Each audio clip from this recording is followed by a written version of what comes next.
នៅក្នុងសង្គ្រាមជាមួយស៊ីមកន្លងទៅកម្រមានអ្នកដឹងថាកងទ័ពកម្ពុជាប្រើប្រាស់កាំភ្លើងធំ152មីលីម៉ែត្រមួយប្រភេទនេះណាស់សូមស្វាគមន៍មកកាន់ Channel YouTube ខ្មែរ Today ជា Channel ធ្វើការ review លើសមត្ថភាពសព្វវុធជុំវិញពិភពលោកដោយលោកអ្នកដឹងស្រាប់ហើយថាចំនួនព្រំដែនថៃនិងខ្មែរបានបង្កជាសង្គ្រាមធំរវាងកងទ័ពនៃប្រទេសទាំងពីរភាគីខាងថៃបានប្រើប្រាស់នូវអាវុធជាច្រើនប្រភេទជាពិសេសគឺកាំភ្លើងធំ155មីលីម៉ែត្រតែម្ដងចំណែកឯកម្ពុជាវិញយើងឃើញប្រើត្រឹមតែ122មីលីម៉ែត្រនិង130មីលីម៉ែត្រប៉ុណ្ណោះប៉ុន្តែតាមពិតទៅកាំភ្លើងធំមួយប្រភេទនេះគឺថេប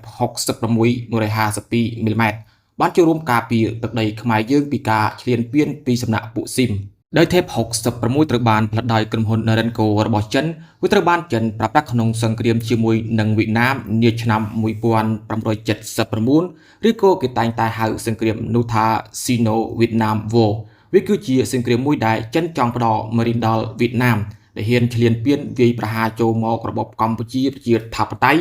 ដែលជាកូនចៅរបស់ខ្លួនក្នុងសង្គ្រាមមួយនេះមានមតិមួយចំនួនបាននិយាយថាវៀតណាមគឺជាអ្នកឈ្នះសង្គ្រាមហើយសូម្បីតែអ្នកប្រវត្តិសាស្ត្រខ្មែរនិងសាស្ត្រាចារ្យខ្មែរខ្លះក៏សរសេរថាវៀតណាមគឺជាអ្នកឈ្នះដែរប៉ុន្តែមានតែមេទ័ពវៀតណាមដែលបានចូលប្រឡូកក្នុងសង្គ្រាមនោះទេបានទទួលស្គាល់ថាកងទ័ពខ្លួនជាអ្នកចាញ់ដោយកងទ័ពចិនបានវាយលុកចូលជ្រៅទៅលើទឹកដីរបស់ខ្លួនរាប់រយគីឡូម៉ែត្រឯណោះបើគុំតែសហភាពសូវៀតបានដាក់ទ័ពពង្រាយចំនួន1លាននាក់តាមបណ្ដោយព្រំដែនចិនសូវៀតដើម្បីគម្រាមនិងបង្ខំឲ្យចិនដកទ័ពចេញពីវៀតណាមបើគ្មានគំនាបពីសហភាពសូវៀតនោះទេមិនសមកងទ័ពចិនមិនងាយដកថយនោះឡើយនេះជាសម្ដីរបស់មេទ័ពវៀតណាមម្នាក់នោះបាននិយាយហើយកំភ្លើងធំមួយនេះក៏បានចូលប្រឡូកក្នុងសង្គ្រាមស៊ីវិលនៅស្រីលង្កានិងសង្គ្រាមនៅឈូងសមុទ្រប៉ែកនាឆ្នាំ1991ផងដែរកំភ្លើងធំថេប66គឺចិនធ្វើទំនើបកម្មចេញពី D30 122មីលីម៉ែត្ររបស់រុស្ស៊ីវាមានទម្ងន់5720គីឡូក្រាមបណ្ដោយប្រវែង8.69ម៉ែត្រកម្ពស់2.52ម៉ែត្រប្រើប្រាស់កម្លាំងទាហានចំនួន12នាក់សម្រាប់ប្រតិបត្តិការដោយវាប្រើគ្រាប់ប្រភេទ152.4មីលីម៉ែត្រអាចបាញ់បានចម្ងាយ17.2គីឡូម៉ែត្រសម្រាប់បាញ់គ្រាប់ធម្មតា